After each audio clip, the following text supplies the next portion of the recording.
Assalamualaikum warahmatullahi wabarakatuh. Bismillahirrahmanirrahim. Alhamdulillahirabbil alamin wassalatu wassalamu ala asyrofil anbiya'i wal mursalin sayyidina Muhammadin wa ala alihi washabihi ajmain. Amma ba'du. Segala puji bagi Allah Subhanahu wa taala.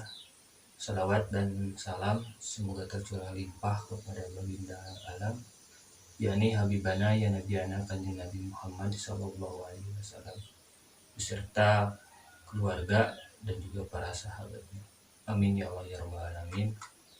Anak-anakku, alhamdulillah kita bisa bertatap muka kembali meskipun dalam keadaan daring. Semoga kalian semua dalam keadaan sehat walafiat. Gimana kalian puasanya? Semoga puasanya lancar dan tidak ada halangan. Selain itu, mari di bulan yang suci ini kita berdoa semoga pandemi ini cepat berlalu agar kita bisa belajar luring kembali. Amin ya Allah ya rabbal alamin. Hari ini Bapak akan membawakan tema yaitu mengenali, memahami, dan mengamalkan Pancasila dalam kehidupan sehari-hari, terutama sebagai pelajar. Nah, seperti diketahui ya, Pancasila merupakan pedoman dasar negara yang patut dijunjung tinggi oleh setiap warga negara Indonesia. Bukan tanpa alasan ya, Pancasila menjadi satu-satunya landasan paling utama ya bagi bangsa Indonesia untuk menjalankan kehidupan bernegara. Di sini Pancasila memuat 5 poin penting ya, yang disusun untuk mencakup segala aspek kehidupan, mulai dari aspek ketuhanan, terus kemanusiaan, persatuan, keadilan, hingga kesejahteraan sosial.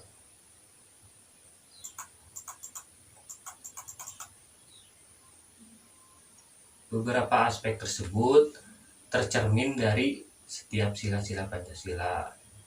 Masing-masing di dalamnya tersusun dari pilihan kata yang menjadi kalimat tegas, lugas, bermakna, dan penuh kebijaksanaan.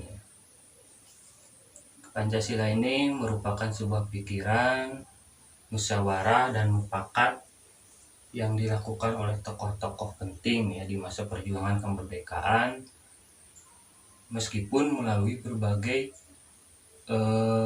perbedaan pendapat ya.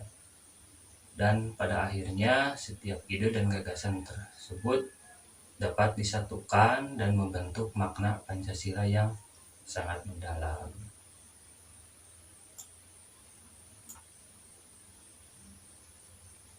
Bukan hanya pilihan kata yang lugas dan juga bermakna ya dalam masing-masing sila, juga disimbolkan oleh lambang tertentu. Lambang-lambang ini meliputi lambang bintang, rantai, pohon beringin, kepala banteng, serta padi dan kapas. Setiap lambang ini mencerminkan makna Pancasila dalam setiap silanya. Sebagai dasar negara, Pancasila perlu dihayati dan dijunjung tinggi oleh setiap warga negara Indonesia. Maka dari itu, penting bagi seluruh warga negara, termasuk kita ya sebagai pelajar, untuk memahami setiap makna Pancasila yang terkandung di dalamnya. Dengan memahami setiap maknanya, kita dapat mengamalkan Pancasila dalam kehidupan sehari-hari ya, sehingga akan terwujud kehidupan yang rukun dan juga sejahtera. Oke, kita pahami dulu setiap maknanya. Makna Pancasila yang akan kita bahas pertama kali yaitu sila pertama ya. Seperti diketahui, sila pertama yang berbunyi ketuhanan yang Maha Esa. Dapat dipahami ya bahwa Indonesia merupakan negara yang mempercayai adanya Tuhan ataupun Allah. Bahkan Indonesia mengakui adanya keberagaman agama yang sama-sama menjunjung tinggi nilai ketuhanan. Nah, sila pertama dilambangkan oleh simbol bintang berkepala 5 dengan warna kuning keemasan yang berada di dalam perisai hitam ya. Simbol ini mencerminkan sebuah cahaya seperti layaknya Tuhan yang menjadi penerang bagi setiap jiwa manusia.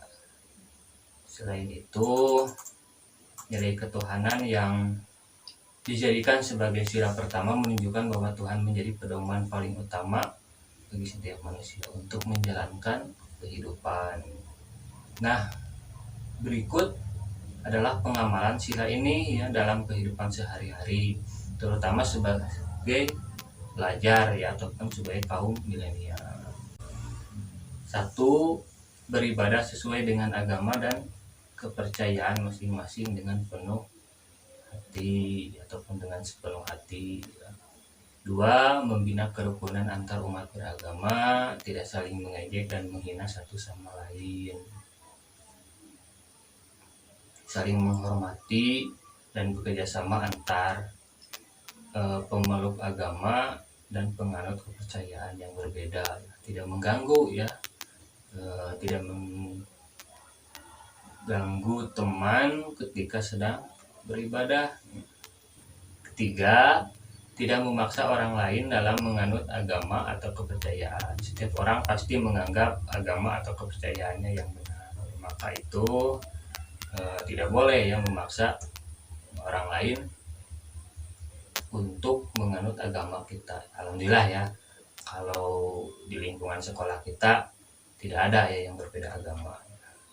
Yang keempat, tidak mendiskriminasi agama atau kepercayaan tertentu, menghina agama atau kepercayaan orang lain yang dapat menimbulkan disintegrasi. Itu tentang sila pertama ya. Lanjut, makna Pancasila urutan yang selanjutnya yaitu sila kedua. Sila kedua ini mengangkat nilai kemanusiaan yang adil dan beradab. Hal ini tercermin oleh simbol rantai yang tersambung utuh satu dengan yang lainnya. Gelang-gelang kecil yang menyusun rantai tersebut menunjukkan eratnya hubungan satu dengan yang lain, di mana masing-masing membantu dan bergotong royong dalam hal kebaikan. Sila ini juga menunjukkan kehidupan manusia yang rukun, damai, dan sejahtera. Berikut pengamalannya ya untuk sila yang kedua dalam kehidupan sehari-hari. 1.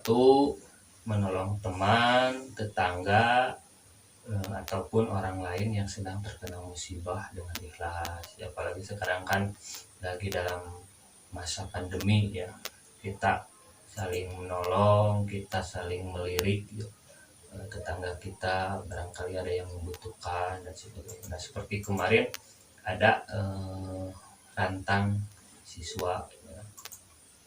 Nah, itu program yang sangat luar biasa. Yang kedua yaitu memberikan bantuan baik dana, pakaian ataupun makanan ya, kepada korban bencana. Yang ketiga, tidak semena-mena ya terhadap orang lain, tidak merasa dirinya paling unggul daripada orang lain, saling menghormati dan mencintai sesama manusia dengan tidak membenci satu sama lain. Yang keempat, mengakui ya bahwa semua orang sama kedudukannya, sama-sama memiliki hak warga negara, menghindari dan menolak adanya bullying ya di sekolah maupun di media sosial. Alhamdulillah juga ya, kita sudah berikrar ya, Jabar tolak kekerasan pas MPRS ya, masih ingat kan? Oke, Bapak akan mencoba membacakan ikrar Jabar tolak kekerasan ya, untuk mengingatkan kembali lagi. Kami siswa-siswi Jawa Barat berikrar, 1. Selalu menjaga diri dari segala bentuk kekerasan, kejahatan, dan penyimpangan seksual. 2. Menjauhi segala sesuatu yang menyebabkan terjadinya kekerasan, kejahatan, dan penyimpangan seksual. 3. Menjauhi tindakan yang menyakiti, merendahkan, menghilangkan martabat dan kehormatan diri dan juga orang lain. 4. Mengajak orang lain untuk bersama-sama menolak tindak kekerasan, kejahatan, dan penyimpangan seksual. 5. Mencari pertolongan dan melaporkan segala bentuk kekerasan, kejahatan, dan penyimpangan seksual yang menimpa diri, teman, dan orang lain. 6. Bertekad menjadi anak yang berakhlak mulia, membanggakan orang tua, dan berguna bagi agama, bangsa, dan negara.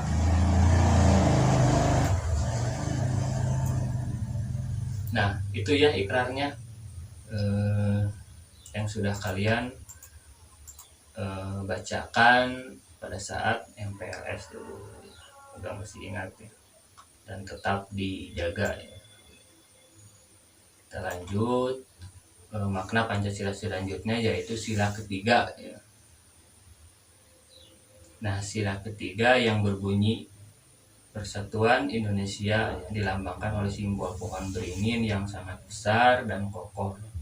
Pohon beringin ini berada dalam perisai berwarna putih. Pemilihan simbol ini menggambarkan nilai kesatuan ya, dan persatuan yang harus dijunjung tinggi oleh setiap warga negara Indonesia. Ya, meskipun bangsa Indonesia terdiri dari berbagai macam suku, agama, dan unsur latar belakang yang sangat berbeda ya, namun bisa tetap bersatu untuk negara. Hal ini juga menunjukkan bahwa perbedaan bukanlah menjadi halangan untuk mewujudkan kehidupan yang damai dan sejahtera. Berikut pengamalan sikap sila ketiga dalam kehidupan sehari-hari. 1. Mengembangkan sikap cinta tanah air ya, misalnya membeli produk dalam negeri. Selain itu juga bangga terhadap bangsa dan negara Indonesia, seperti mengenalkan budaya Indonesia pada bangsa lain. Yang kedua, rela berkorban untuk kepentingan orang lain tanpa pamrih, seperti menolong orang lain yang terkena musibah tanpa mengharapkan imbalan. Yang ketiga, tidak mendahulukan kepentingan pribadi di atas kepentingan pribadi dan golongan. Menggunakan posisi, jabatan atau kedudukan untuk kepentingan orang banyak. Misalnya ketua kelas menggunakan posisinya untuk memimpin kelas agar lebih tertib. Itu mengenai sila ketiga. Lanjut ke sila keempat. Makna yang sangat tidak kalah penting ya untuk sila keempat. Nah, sila keempat ini dilambangkan oleh simbol kepala banteng yang berwarna hitam dengan latar perisai berwarna merah ya. Simbol kepala banteng ini dipilih untuk menunjukkan sikap demokrasi dan musyawarah ya dalam mengambil setiap keputusan, di mana masyarakat bisa berkumpul, saling mengutarakan pendapat, menampung setiap gagasan dan mengambil keputusan berdasarkan hasil kesepakatan yang terbaik.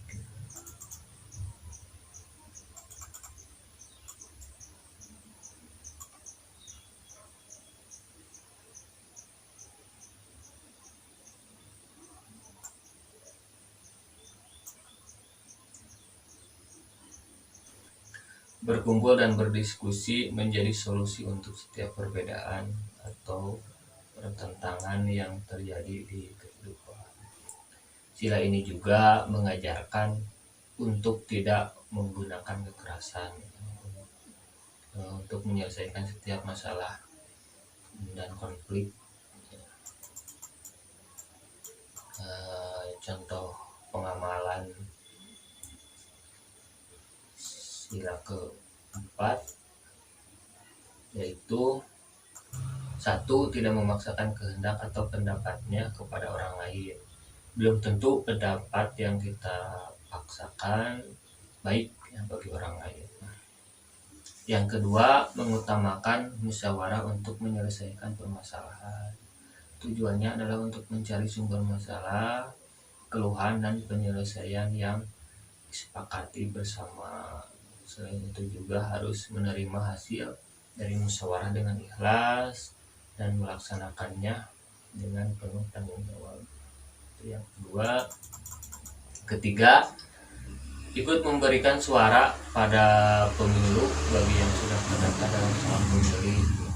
Bagi yang dipilih harus dapat amanah dalam menjalankan tugasnya sebagai wakil pemilih. Nah, kalau di sekolah biasanya pemilihan OSIS ya dan ketua murid. Keempat, berani memberikan kritik dan saran kepada pemimpin jika ada kesalahan, bukan hanya secara langsung ya seperti demonstrasi, namun juga menggunakan media cetak maupun media sosial resmi milik pemerintah. Nah, kalau di sekolah biasanya ada namanya kotak saran ya. Nah, silahkan dipergunakan dengan baik dan juga bijak. Oke, selanjutnya yaitu makna Pancasila yang terakhir ya adalah sila kelima. Sila kelima dilambangkan oleh simbol padi dan kapas ya, dengan berlatar perisai putih. Pemilihan simbol padi dan kapas ini menunjukkan bahwa pangan dan sandang merupakan kebutuhan pokok bagi seluruh masyarakat untuk terwujudnya kehidupan yang layak.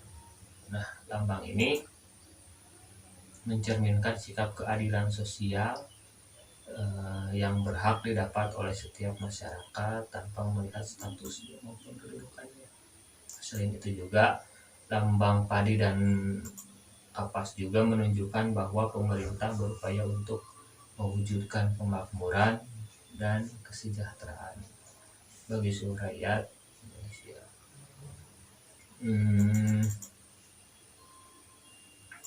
Berikut ya contoh pengamalannya untuk sila ini dalam kehidupan sehari-hari. 1. Tidak menuntut hak tanpa melaksanakan kewajibannya. Dan di dalam proses pembelajaran, seorang anak tidak boleh hanya menuntut hak dapat ilmu yang diberikan tanpa melaksanakan kewajiban untuk menghormati guru. Yang kedua, berlaku adil terhadap teman, misalnya tidak memilih-milih teman berdasarkan kekayaan ataupun gaya hidupnya ya. Yang ketiga, memberikan pertolongan kepada semua orang tanpa pilih kasih, memilih orang yang akan diberi bantuan berdasarkan perasaan pribadi yang dapat melukai orang lain. Itu boleh ya. Yang keempat, tidak menutupi kesalahan yang dilakukan temannya. Tujuannya adalah agar dia belajar untuk memperbaiki kesalahannya. Selain itu juga harus bertanggung jawab di atas kesalahan yang dia lakukan dan tidak melemparkannya kepada orang lain ataupun memfitnah orang lain. Setelah kita mengetahui dan melaksanakan pengamalannya ya, maka dampak dari mengamalkan Pancasila dalam kehidupan sehari-hari itu untuk kita itu banyak ya. Yang pertama yaitu terjadi ketenangan jiwa ya, karena hubungannya dengan Tuhan terjaga dengan baik. Atau perpecahan akibat dari konflik yang berlatar belakang agama ya dapat diminimalisir. Yang kedua, timbulnya rasa kasih sayang satu sama lain sehingga kehidupan menjadi harmonis. Yang ketiga, terwujudnya kerukunan dan integrasi baik di kehidupan masyarakat, di sekolah, berbangsa dan bernegara. Yang keempat, terpenuhinya semua kebutuhan dan kepentingan bersama masyarakat. Yang kelima, tidak terjadi ketimpangan sosial.